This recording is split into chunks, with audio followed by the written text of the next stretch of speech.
William Gargan stars as Barrie Craig, confidential investigator.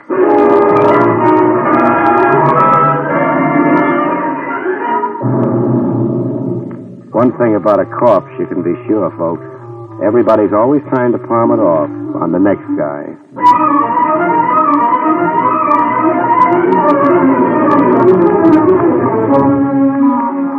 The National Broadcasting Company presents William Gargan in another transcribed drama of mystery and adventure with America's #1 detective, Barrie Craig, confidential investigator.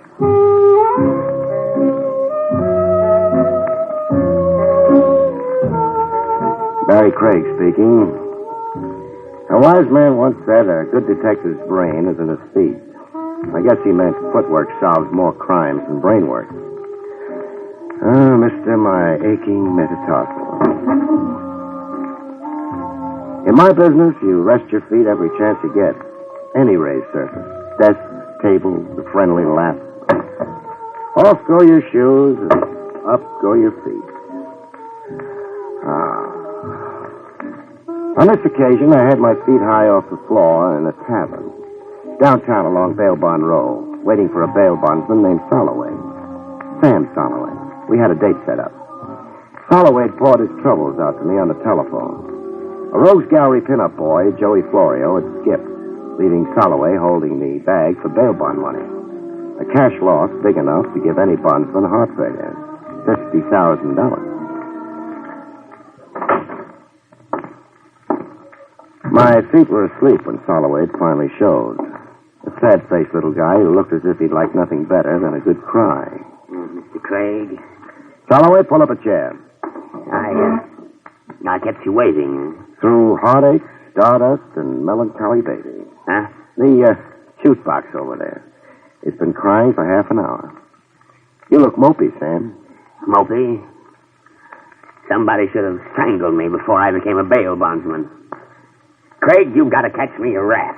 Joey Florio? Joey Florio. He jumped bail, yes, but he's still here in New York. What makes you so sure? One thing, the police have every exit covered. Also, on the grapevine, I was tipped off that Florio stuck around to wind up his business. Close his horse parlors, collects all the cash he can, like a man going away for a long time. Going where? Europe, somewhere. He's going to catch a plane for Europe. Just like that, huh? A fugitive racketeer under indictment breezes into an airport all smiles and climbs aboard a plane. Oh, he has nerve, Joey Florio. It took nerve to become a high muck-a-muck of the racket. Exactly what do you want of me, Sam? Catch Joey Florio. I'll give you 10% of the bond money you saved me. You're a sucker for hiring me on the side. You've got the whole police department working for you, for free, gratis. I feel safer with one man working for $5,000. Just how do you expect me to cover the airports? I've only got 2 arms and legs. Well, hire people. Just show me an expense account. Cover the airports and then cover my funeral. Because if I lose $50,000 on account of a rat like Florio, I'm positively going to shoot myself through the head. Hear that song, Sam? Sad, huh? So what? It's my nickel. The song takes me back, Sam, way back. My first long pants, and a girl named Glory. Fine time for reminiscences. Blonde curls down to her shoulders. We had a portable Victrola going in a rowboat on Prospect Park Lake. Moon Dust. The record we were playing was Moon Dust. Craig, please, you've got a job to do. Oh, maybe I should have married her, Sam. Better you remained a bachelor. A shamus in a world of hoodlums. How long can you live? Why take a nice girl and make a widow? Oh, Sam, come off it. You sure loused up a memory for me.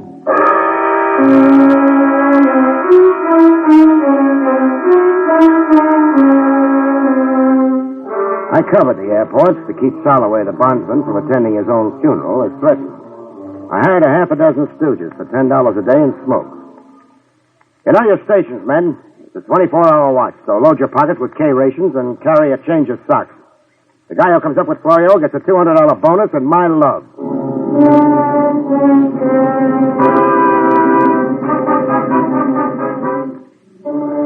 Chance of a million, but I kept it going for a week with as much action as an icebox salesman at the North Pole. Then I gave up.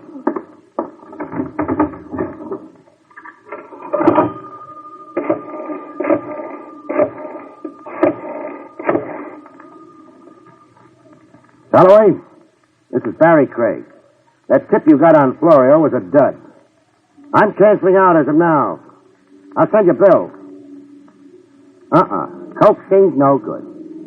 Neither is throwing hysterics. Keep my men squatting in the airport any longer, and they'll start charging us rent. Goodbye now. I was through with Joey Florio's disappearance. That is, I thought I was through with it.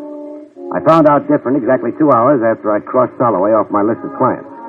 The discovery began with me dragging up the ramshackle staircase in the Midtown fire trap I had an office in. I'd about negotiated the walk-up when a scream stopped me dead in my tracks. At the top of the landing, I got a look at the screamer. It was Polly, the old Polish cleaning lady, complete with mop and bucket, staring banjo-eyed at a corpse curled up at her feet. A corpse in a merchant marine getup. It took long minutes for Polly to find her voice. This man... This corpse. He come upstairs and knock at your door, Miss Craig. He knock once, twice. Then the other man... The killer. He sneak up behind And me. stabbed him. Which way did the knife go? Not down, not with me on the staircase. Up! He go up to the roof. Stick around, I'll be right back.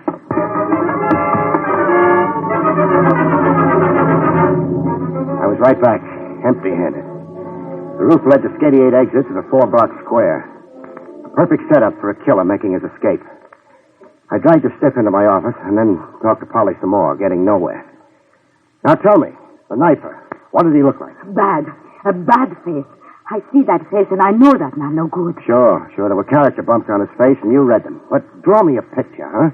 Height, build, how he was dressed, some identifying marks maybe. Oh, he's short, man. Yeah? And his hat pulled down over Yeah? his face. I never forget. He stabbed the sailor, then he stabbed him again. And again, and then again, yeah. 4 separate wounds. I've counted them, but give me more description. He's short, man, and his hat over his eyes. I never forget.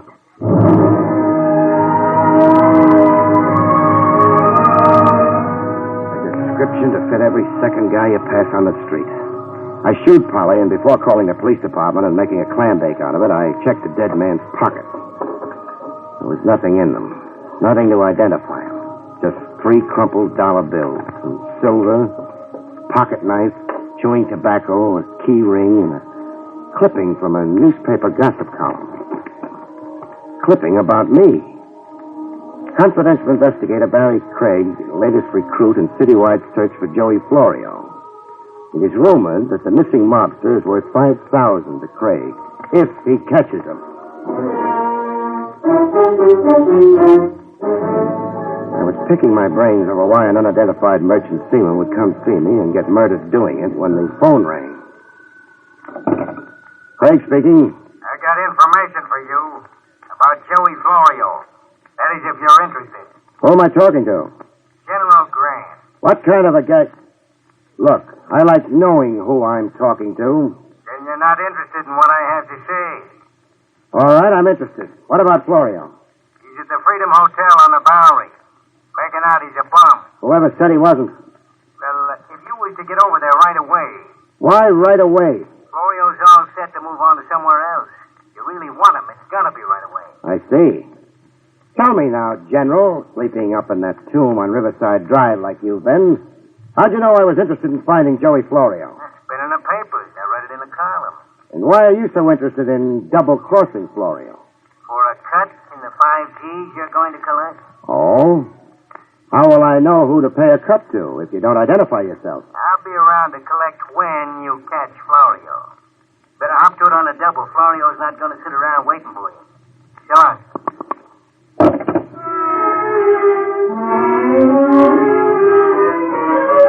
I didn't go for the phony tip on where to find Joey Florio right away yet. 10 years as a confidential operative, and you don't jump at bait like a seal in Central Park. You don't swallow everything an anonymous jerk disguising his voice on the telephone tells you. It figured. Somebody wanted me out of my office, and right away. I stuck around to find out why. In a clothes closet with my office lights out.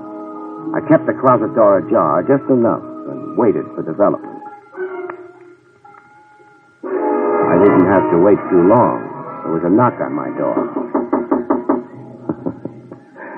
Somebody was satisfying himself that I was really out. I watched the door open and close, and the flashlight play slowly around the room. A lady caller it was. Blonde heartthrob in ballerina slippers and a page boy bob. I watched her bend over the corpse, open his shirt, reach in and unbutton a pouch he wore around his middle, something I'd never thought to look for. I had the pouch out of her hand in one grab. I'll take it, sister. No. You went right to it, huh? Like you knew exactly where he kept it. Give it back. The way you frisked that corpse. No nerves, no squeamishness. You could hire out to an embalmer. Give me the pouch. Suppose we see what's in it together, beautiful. Real chummy like. Oh. Well, ship's papers, huh? Stacy Crocker, signed to the Star of Sharon. Dates freshly stamped like... Uh-oh. Pardon me for taking my eyes off you. Now, hand those papers back at once or I'll shoot. Oh, don't, please. I'm fond of this suit. Your papers? Here. They're all yours. I ought to kill you. For identifying the stiff before you could get at your gun? Who killed him? I don't know. Now try for $4. Who was your stooge on the telephone with me a half hour ago? I don't know what you're talking about. For $8 now. Really concentrate on this one. Where's Joey Florio? I never heard of Joey Florio. Baby, let's not kid. But I'm not... Who is Joey Florio? Why should I know anything about him? Skip it. You going to shoot me before you leave? If you try to stop me. Oh, I won't. It's honor bright. I'll pick you up some other time when your gun isn't showing.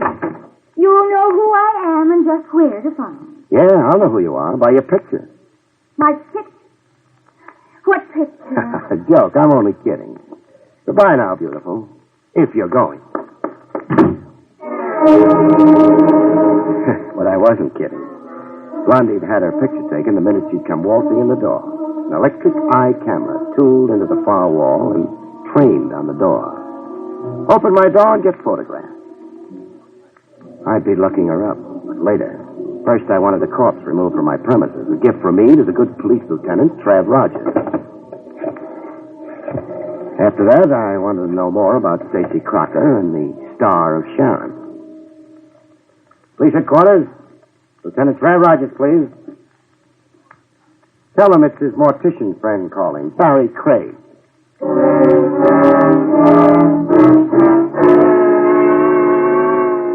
My interview later aboard the Star of Sharon, anchored off Pier 20, was short and sweet. The Captain Jameson was positive that he'd never seen or heard of a Stacy Crocker. I'm sorry, there's nothing I can tell you, Mr. Craig. Nothing whatsoever. Stacy Crocker never shipped on the Star of Sharon, and to the best of my knowledge, was never assigned to this letter. But he had Star of Sharon papers on him, Captain. I saw them with my own eyes only an hour ago. Well, I can't answer for that, except that there's lots of bogus papers around. And lots of bogus talk. What? Lots of bogus talk. Why, you... Try throwing me over the side, and we'll both play pollywog in a drink. Thanks for nothing, Captain. Leaving the Star of Sharon on my way to police headquarters, somebody decided it was time to discourage me a little. A high-powered rifle shot from somewhere in an empty row of dilapidated buildings along West Street. It breezed close enough to my skull to give me a head cold. I got moving on the double.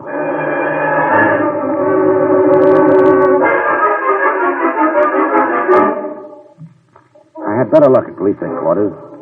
Trav Rogers had wormed into the case as snug as he could get. About that corpse, Craig. Oh, the corpse that Ivy gave? The next time you're sentimental, make it a box of candy. You were saying? Stacy Crocker was a professional informer. He'd come through with vital information for a fee. Then Crocker came to me with information to sell. I'd say so. Got any idea who murdered him? No, not yet. You mean you're not telling? I mean, I don't know. What about the girl, Trav? Does her picture match anything in police files? I suppose I'm a fool to tell you. Yes, it matches a picture filed with us when she applied for a nightclub hat checker's license. A nightclub hat checker's license? Why the skeptical look? She wore ballerina slippers. You know, capriccios. No heels, low to the floor. So? So I'm a little disillusioned. And a little crazy. I have a license application here. Her name is Myrna Wilson. The address she gave us is the Hotel Mohansick. What's your position in this case, Craig? The usual 100% cooperation with the department. I'm your boy, and I don't cost you a cent.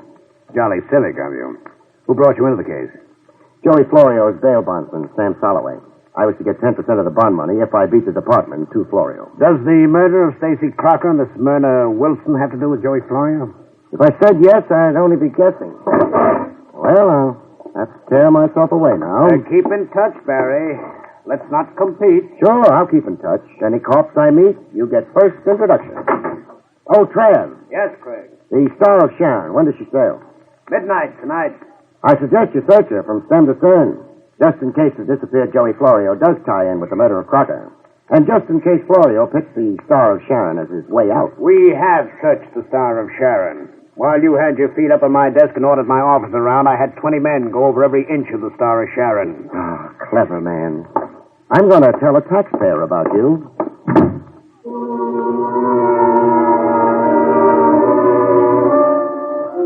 Blondie was next on the agenda.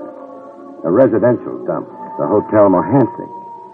A lobby full of nice old ladies clacking their dentures. A sedate room clerk tending strictly to business, the business of taking numbers bets. This dump reeked with refinement. If Blondie was surprised to see me, she didn't show it. As a matter of fact, it looked like she'd expected me and prepared for it. Soft lights and sweet music.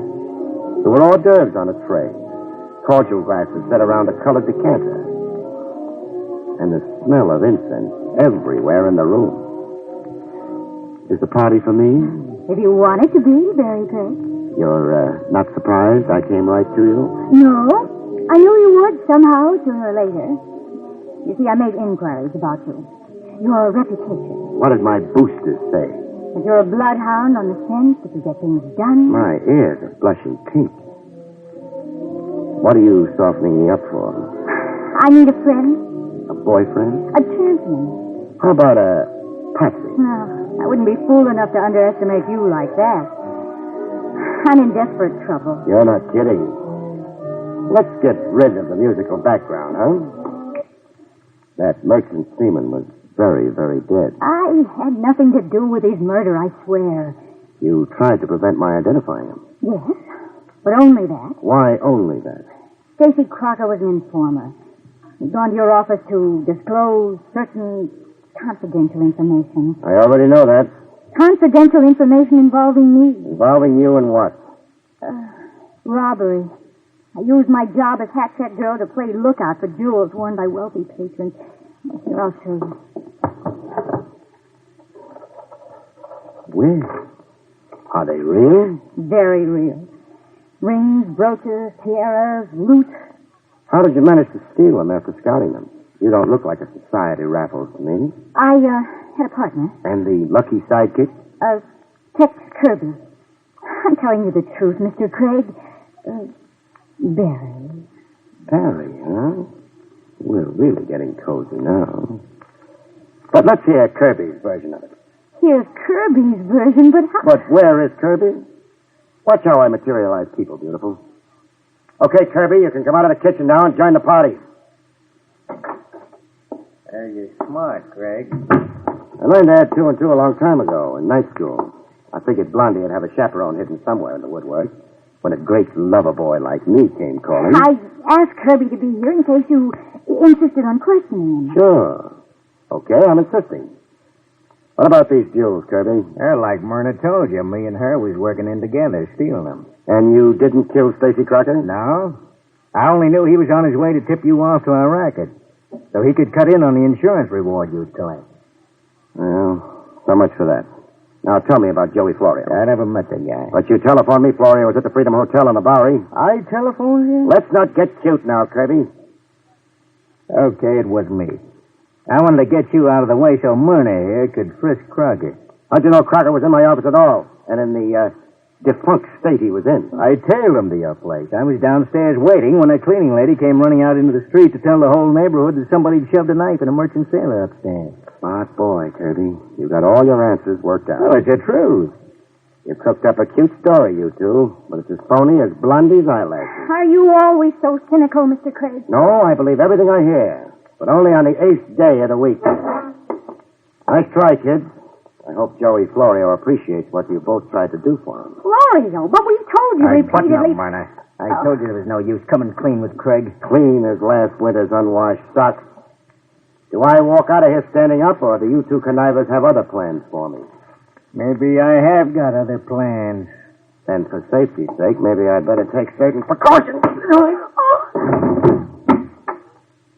Bring him to, beautiful.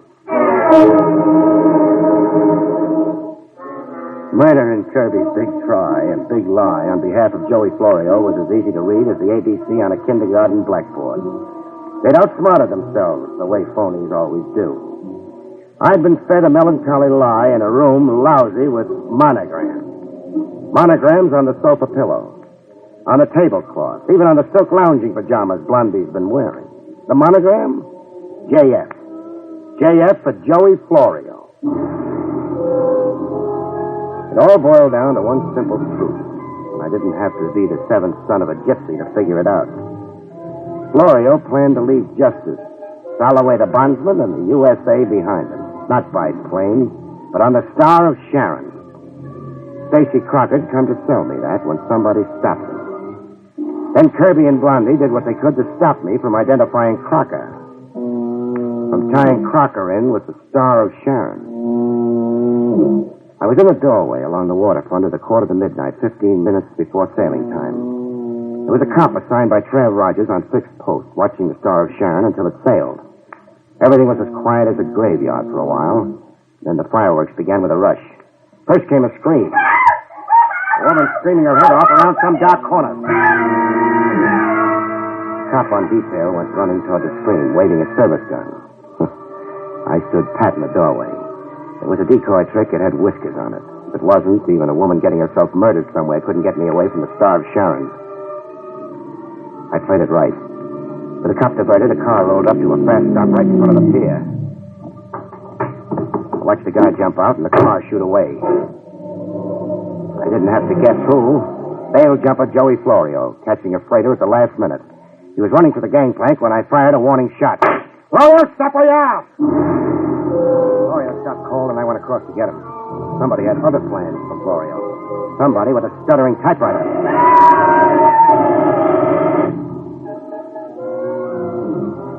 When I finally got over to Florio, he had more holes in him than a Swiss cheese.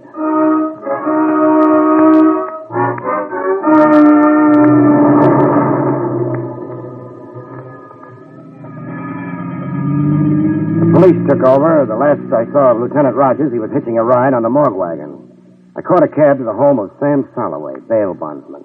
I had enough for a cruise around the moon and back coming to me, if I could sell a corpse to Sam.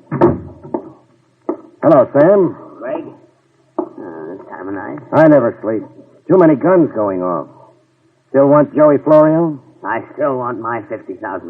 Is it still 10% for me? Bargain's a bargain. In cash, right away. Right away?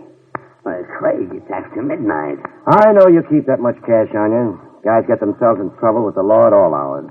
I've seen you come running to post cash bond in the middle of the night. Craig, you're a regular fox. All right, cash. Here.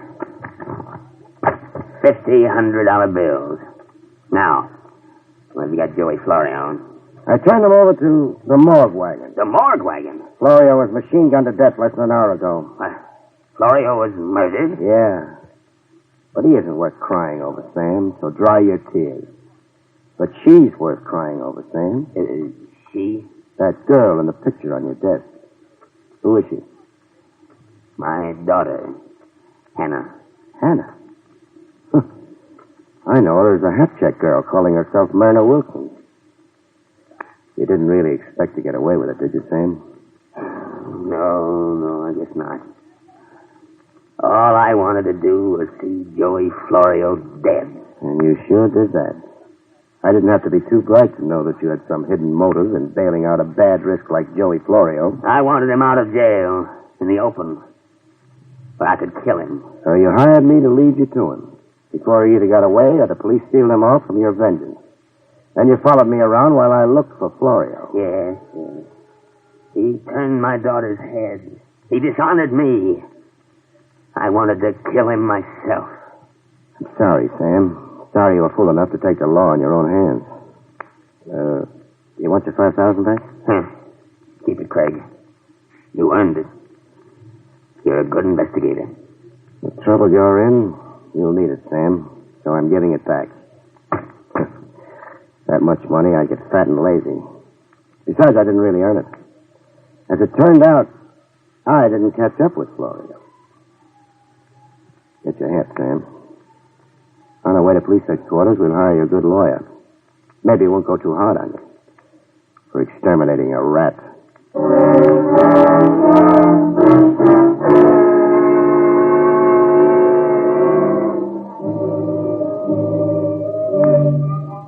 You rest your feet in my business every chance you get. Any raised surface handy. Off go your shoes and off go your feet. You drowse off, wondering about things. Things like the bittersweet memories of an old song can stir up. A golden girl named Gloria and a portable Victrola in a park rowboat. You wonder about the crazy anger that changes a sad-faced little bondsman into a murderer. Holloway. Poor, sad-faced Holloway. How will it go with him in court, you wonder? And you worry. You worry. Good night, folks. See you next week.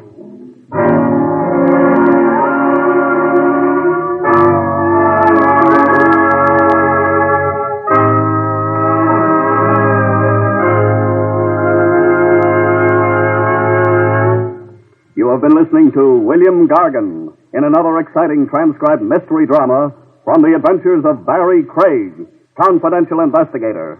Tonight's story, Corpse on Delivery, was written by John Robert. Next week, it's the strange story of the borrowed knife, about which Barrie Craig has this to say. One thing about marriage, folks. Many are made in heaven, but there are others that are unmade by the forced application of the vow, unto death do us part. See you next week, folks.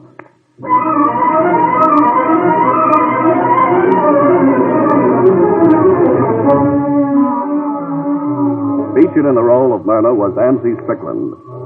Barrie Craig, starring William Gargan, was under the direction of Hyman Brown. Don Pardo speaking.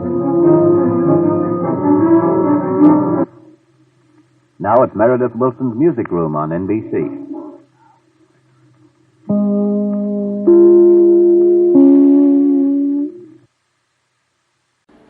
Would you like a shout out? Leave a comment in the section below. Tell me who you want to shout out to, who you want to shout out from, and we'll get it up here for you. Hey, we want to say thanks for tuning in. Please like and subscribe so you don't miss any. You got a lot more of these up there. Go check them out under the playlist. Leave us a comment. Tell us what you want to see, what you think, and we'll see you next time.